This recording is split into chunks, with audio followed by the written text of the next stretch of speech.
সবাইকে, একদম সদুত্তর দিবেন।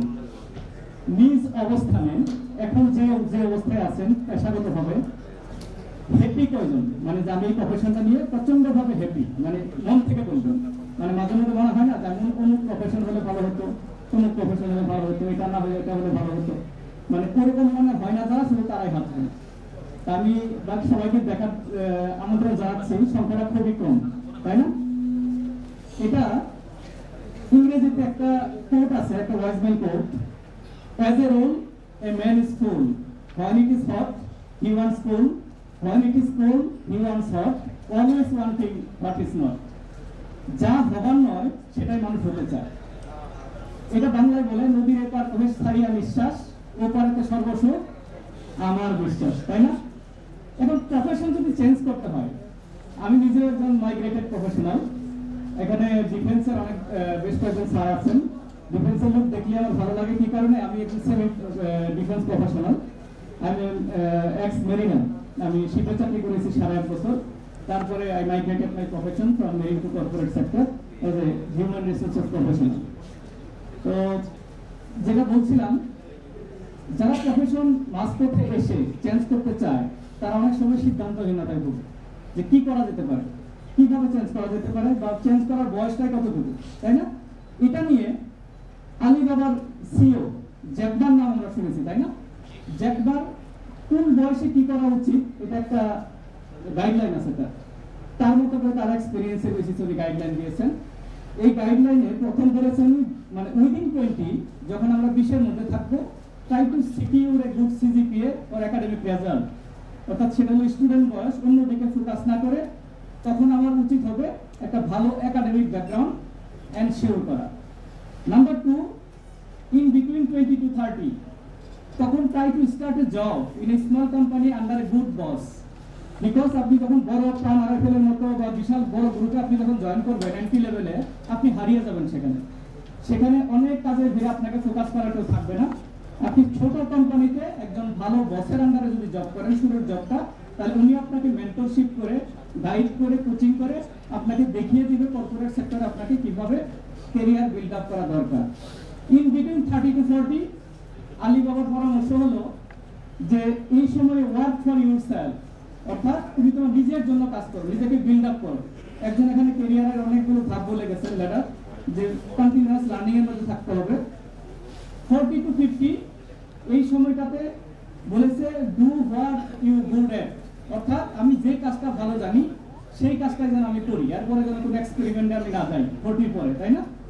50 to 60 do something for the year and the community, অর্থাৎ আমি এই যে 50 পর্যন্ত যে বিভিন্ন নলেজ গেইন করলাম, আমি বিভিন্ন ধরনের অ্যাচিভমেন্ট সমাজ থেকে, এনভায়রনমেন্ট থেকে নিলাম, এখন আমার দেওয়ার সময় কিছু জিনিস আমাকে ইউথদের জন্য করতে হবে। যেমন লিসান স্যার করতেছেন, তাই না? এখানে অনেক কমিউনিটি ডেভেলপমেন্টের জন্য অনেক অ্যাক্টিভিটিস থাকে। 60-র পরে আমি যতদিন বেঁচে থাকি এই সময় নিজের জন্য কিছু সময় ইনভেস্ট করা, অর্থাৎ সারা জীবন তো কষ্ট করলাম, এবার নিজের জন্য। এবার আমি going back to 30 to 40, profession যদি চেঞ্জ করতে হয় তাহলে এই চেঞ্জের সময়টাকে সর্বোচ্চ মানে 40-র মধ্যে হলে ভালো হয়। আমি নিজেও যখন মাইগ্রেট করেছি, আপনারা জানেন যে ডিফেন্স এবং মেরিন যারা অফিসার ক্যাডেট হিসেবে ট্রেনিং করে তাদের ক্যারিয়ারটা শুরু হয় ধরেন 21-22 বা ম্যাক্স 23 বছর। তো এর মধ্যে এই শুরু করার কারণে আমি 8.5 বছরের মধ্যেই আমার দেখা গেল যে আমি যে সেক্টরে ছিলাম সেই সেক্টরের সর্বোচ্চ পজিশন, আমি স্কিপার হিসেবে 3.5 ইয়ার্স সার্ভ করেছি। স্কিপার মানে ক্যাপ্টেন অফ এ স্কলারশিপ। তো এই চেঞ্জের জন্য যদি চেঞ্জ করতে হয় তাহলে ওই সময়টাকে যেন বেছে নিই আমরা। 40-র পরে do where you good at. এখন প্রশ্ন হলো, আমি চেঞ্জ করার সিদ্ধান্ত নিলাম, আমার বয়স উইদিন 40 বা অ্যারাউন্ড 40 বা 30 প্লাস, তখন আমি কিভাবে ভালো প্রফেশনটা চয়েস করব, কোন প্রফেশনটা আমার জন্য ভালো হবে? এটা আমি একটা ঘটনার মধ্যে দিয়ে বলছি। Back in 2014, I had an opportunity to go at Japan with scholarship, leadership এবং টিম ওয়ার্কের উপরে 2 সপ্তাহের একটা ট্রেনিং পেয়েছিলাম। সেটা হলো solving human and organizational problems. এটা স্কলারশিপ ছিল অ্যাওয়ার্ডসের association of overseas technical scholarship. 17টা দেশ থেকে 24 জন পার্টিসিপেন্ট ছিল। সেই পার্টিসিপেন্টের ভিতরে বিভিন্ন industry expert, principal management consultant, তারা এসে এক একটা সেশন দিতেন। একদিন এসে একজন বললেন যে ভদ্র মহিলা এবং মহিলা মানে ladies and gentleman, do you know the present crisis of Japan? এটা 2014 অগাস্টের কথা বলছি। তো সবাই যার যার মতো উত্তর দিয়েছে যে জাপানে ভূমিকম্প, আর্থকোয়েক, সুনামি, সেই সময়টা তো সুনামি হয়েছিল এর কাছাকাছি সময়ে। তো উনি বললেন যে থ্যাংক ইউ, আপনারা ভালো বলেছেন, বাট জাপানের সবচেয়ে বড় সমস্যা হলো এই মুহূর্তে বয়স্ক লোকের সংখ্যা বেড়ে যাচ্ছে এবং ইয়ত লোকের সংখ্যা কমে যাচ্ছে।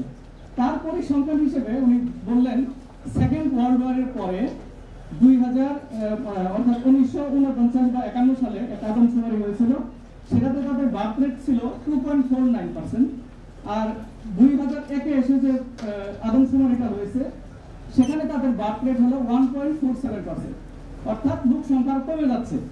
তো এই যে ক্রাইসিস, এটার জন্য তখন উনি জাপানের আরেকটা দুটা দ্বীপের পরিসংখ্যান করে দেখা গেল যাদের শুধু যে চিকিৎসা ব্যবস্থা ডেভেলপ করেছে এই কারণে বয়স্ক লোকের সংখ্যা বেড়ে গেছে তা না, সেখানে তাদের জীবন জীবিকা এবং প্রফেশন চলবার জন্য একটা স্পেশালাইজড তারা একটা ক্রাইটেরিয়া মেনটেন করে, যে ক্রাইটেরিয়া মেনটেন করার কারণে তাদের আয়ুষ্কাল অনেক বেশি হয়, কারণ তারা লাইফটাকে এনজয় করে। তো 10 মিনিট সময় আমাকে বেঁধে দেওয়া হয়েছে, সেই টিপসটা আমি বলে এখান থেকে আমি শেষ করছি। টিপসটা হলো যে যখন আপনি প্রফেশন চেঞ্জ করবেন, এই প্রফেশন চেঞ্জের স্পেশালাইজড ওই টার্মোলজি হলো বলা ইকিগাই। রকমারিতে এই বইটা পাওয়া যাবে, এটাকে ইকিগাই কনসেপ্টটা। যখন আপনি কোন প্রফেশন চয়েস করবেন, কোন প্রফেশনটা আপনার জন্য ভালো হবে সেটার জন্য আপনাকে কতগুলো ক্রাইটেরিয়া মেনটেন করতে হবে। প্রথম ক্রাইটেরিয়া, আপনি 1 থেকে 5 পর্যন্ত যে ড্রিম জবগুলো আছে, প্রথম যেটা পছন্দ করেন সেটা 1-এ রাখেন, দ্বিতীয় যেটা পছন্দ করেন 2-এ রাখেন, এইভাবে রেখে 5 পর্যন্ত সাজান। নাম্বার 2 হলো এই পছন্দের প্রফেশনগুলোর মধ্যে আপনি কোনটাতে গুড এট, অর্থাৎ পছন্দ করলেই হবে না। আমি সবগুলো কাজ তো জানি না, ভালো জানি না, জানলেও কোনটা বেশি জানি কোনটা কম জানি।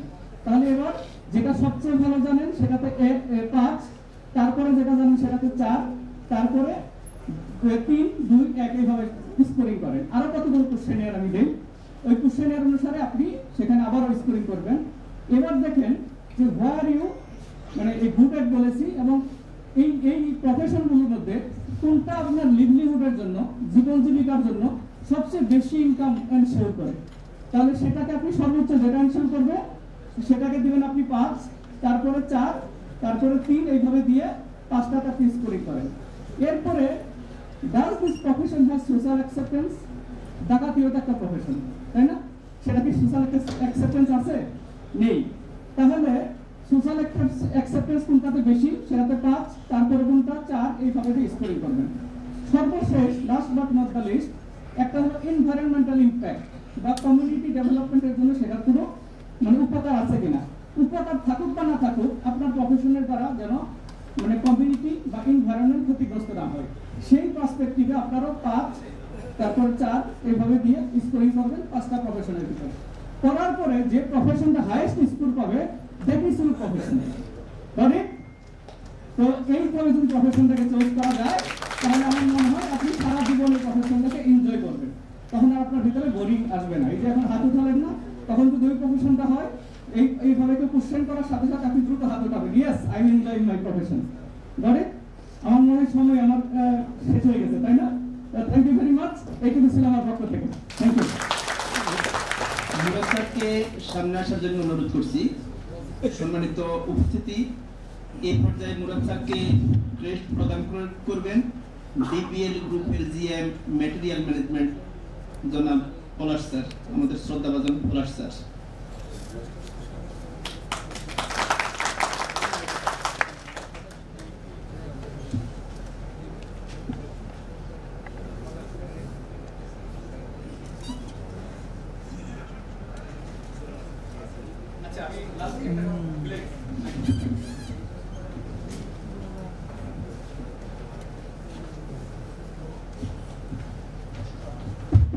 Yes, আমার 10 মিনিট শেষ, এটা এডিশনাল ইউজ।